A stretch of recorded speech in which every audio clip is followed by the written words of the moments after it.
जय माता की। आप सभी का हमारे YouTube चैनल जय माता की में बहुत बहुत स्वागत है। आज हम भगवान भोलेनाथ के 12 ज्योतिर्लिंग और उनके उपलिंगों के बारे में कथा करेंगे। सबसे पहले हम 12 ज्योतिर्लिंगों के बारे में जानेंगे, उसके बाद उपलिंगों के बारे में जानेंगे। इस कड़ी में आज हम सबसे पहले प्रथम ज्योतिर्लिंग श्री सोमनाथ जी के प्रादुर्भाव की कथा और उसकी महिमा को जानेंगे। उससे पहले यदि आप हमारे चैनल पर अभी नए आए हैं तो कृपा करके चैनल को सब्सक्राइब कर लीजिए और घंटी जैसे दिखने वाले बटन को भी दबा लीजिए ताकि आने वाली नई वीडियो की नोटिफिकेशन आपको आसानी से और सबसे पहले मिल सके। तो शुरू करेंगे प्रथम ज्योतिर्लिंग श्री सोमनाथ जी के प्रादुर्भाव की महिमा और उनकी कथा। ये कथा हम श्री महाशिव पुराण के अंतर्गत जो वर्णन किया गया है उसी के अनुसार हम जानेंगे। तदंतर कपिला नगरी के कालेश्वर, रामेश्वर आदि की महिमा बताते हुए श्री सूत जी ने समुद्र के तट पर स्थित गोकर्ण क्षेत्र के शिवलिंगों की महिमा का वर्णन किया। फिर महाबल नामक शिवलिंग का अद्भुत महात्म्य सुनाकर अन्य बहुत से शिवलिंगों की विचित्र महात्म्य कथा का वर्णन करने के पश्चात ऋषियों के पूछने पर वे ज्योतिर्लिंगों का वर्णन करने लगे। सूत जी बोले कि हे ब्राह्मणों, मैंने सद्गुरु से जो कुछ सुना है वह ज्योतिर्लिंगों का महात्म्य तथा उनके प्राकट्य का प्रसंग अपनी बुद्धि के अनुसार संक्षेप में ही सुनाऊंगा। तुम सब लोग ध्यान लगाकर सुनो। मुने, ज्योतिर्लिंगों में सबसे पहले सोमनाथ का नाम आता है, अतः पहले उन्हीं के महात्म्य को सावधान होकर सुनो।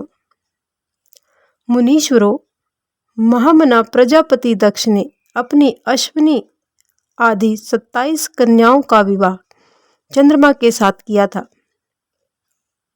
चंद्रमा को स्वामी के रूप में पाकर वे दक्ष कन्याएं विशेष शोभा पाने लगी तथा चंद्रमा भी उन्हें पत्नी के रूप में पाकर निरंतर सुशोभित होने लगे। उन सब पत्नियों में जो रोहिणी नामक पत्नी थी, एकमात्र वही चंद्रमा को जितनी प्रिय थी उतनी दूसरी कोई भी पत्नी कदापि प्रिय नहीं हुई। इससे दूसरी स्त्रियों को बड़ा दुख हुआ। वे सब अपने पिता की शरण में गई। वहां जाकर उन्होंने जो भी दुख देखा उसे अपने पिता को निवेदन किया। द्विजो, वह सब सुनकर दक्ष भी बहुत दुखी हो गए और चंद्रमा के पास आकर शांतिपूर्वक बोले। राजा दक्ष ने कहा, कलानिधे, तुम निर्मल कुल में उत्पन्न हुए हो। तुम्हारे आश्रय में रहने वाली जितनी स्त्रियां हैं उन सब के प्रति तुम्हारे मन में कम से कम भाव क्यों है? तुम किसी को अधिक और किसी को कम प्यार क्यों करते हो? अब तक जो किया सो किया, अब आगे फिर कभी ऐसा विषमतापूर्ण बर्ताव तुम्हें नहीं करना चाहिए, क्योंकि उसे नरक देने वाला बतलाया गया है। श्री सूत जी कहते हैं कि महर्षियों, अपने दामाद चंद्रमा से स्वयं ऐसी प्रार्थना करके प्रजापति दक्ष घर को वापस चले गए। उन्हें पूर्ण निश्चय हो गया था कि अब फिर आगे से ऐसा नहीं होगा, पर चंद्रमा ने प्रबल भावी से विवश होकर उनकी बात नहीं मानी और वे रोहिणी में इतने आसक्त हो गए कि दूसरी किसी पत्नी का कभी आदर ही नहीं करते थे। इस बात को सुनकर राजा दक्ष दुखी हुए और फिर स्वयं आकर चंद्रमा को उत्तम नीति से समझाने और न्यायोचित बर्ताव के लिए प्रार्थना करने लगे। राजा दक्ष बोले, चंद्रमा सुनो, मैं पहले अनेक बार तुमसे प्रार्थना कर चुका हूँ, फिर भी तुमने मेरी बात नहीं मानी। इसलिए आज मैं तुम्हें शाप देता हूँ कि तुम्हें क्षय का रोग हो जाएगा। सूत जी कहते हैं, दक्ष के इतना कहते ही क्षण भर में ही चंद्रमा क्षय रोग से ग्रसित हो गए और उनके क्षीण होते ही उस समय सब और महान हाहाकार मच गया। यह सब देखकर देवता और ऋषि कहने लगे कि हाय हाय, अब क्या करना चाहिए, चंद्रमा कैसे ठीक होंगे। मुने, इस प्रकार दुख में पड़कर वे सब लोग विहल हो गए।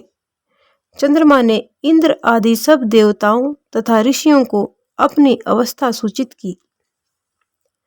तब इंद्र आदि देवता और वशिष्ठ आदि महर्षि ब्रह्मा जी की शरण में गए।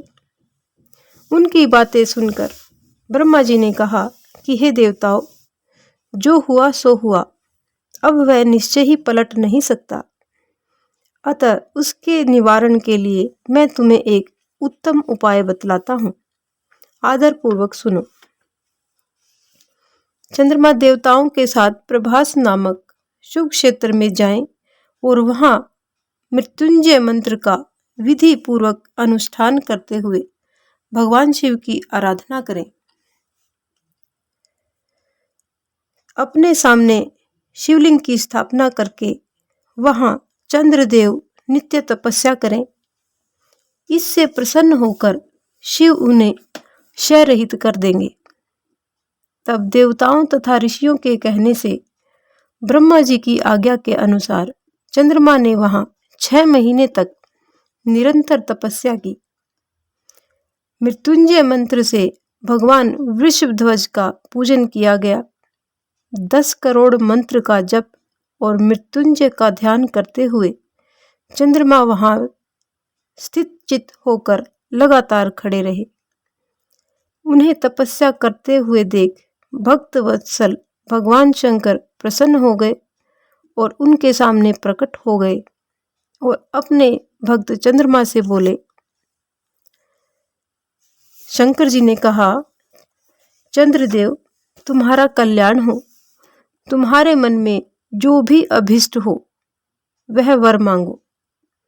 मैं प्रसन्न हूं, तुम्हें संपूर्ण और उत्तम वरदान प्रदान करूंगा। तब चंद्रमा बोले, देवेश्वर, यदि आप प्रसन्न हैं तो मेरे लिए क्या असाध्य हो सकता है।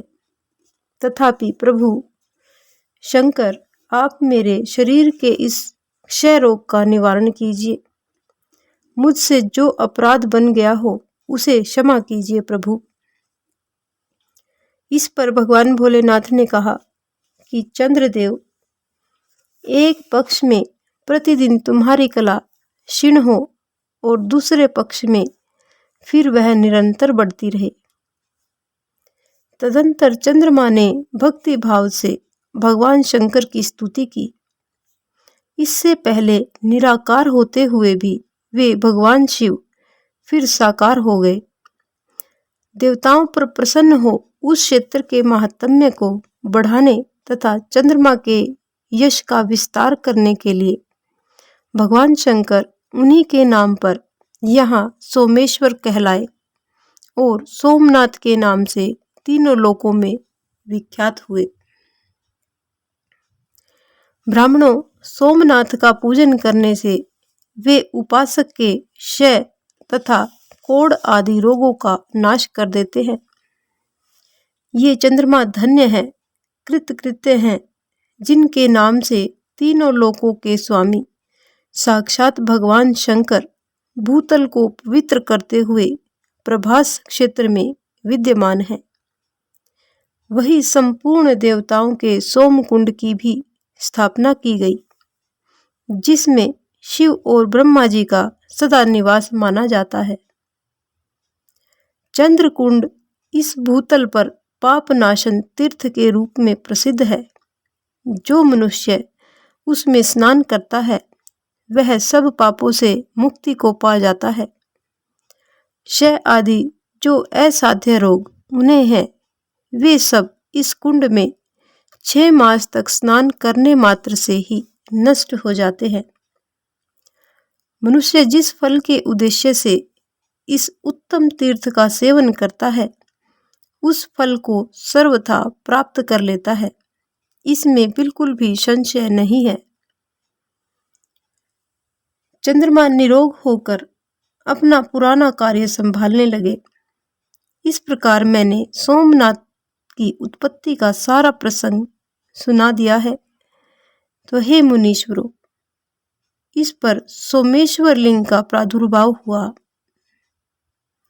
इस प्रकार से सोमनाथ लिंग का प्रादुर्भाव हुआ।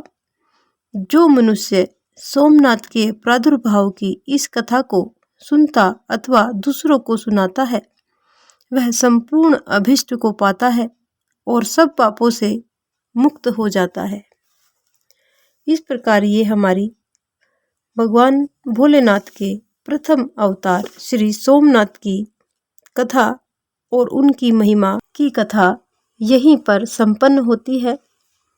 यदि आपको हमारी ये कथा पसंद आए तो एक लाइक का बटन अवश्य दबा दीजिए, और यदि आपको हमारी ये कथा पसंद नहीं आती है तो डिसलाइक का बटन भी दबा सकते हैं।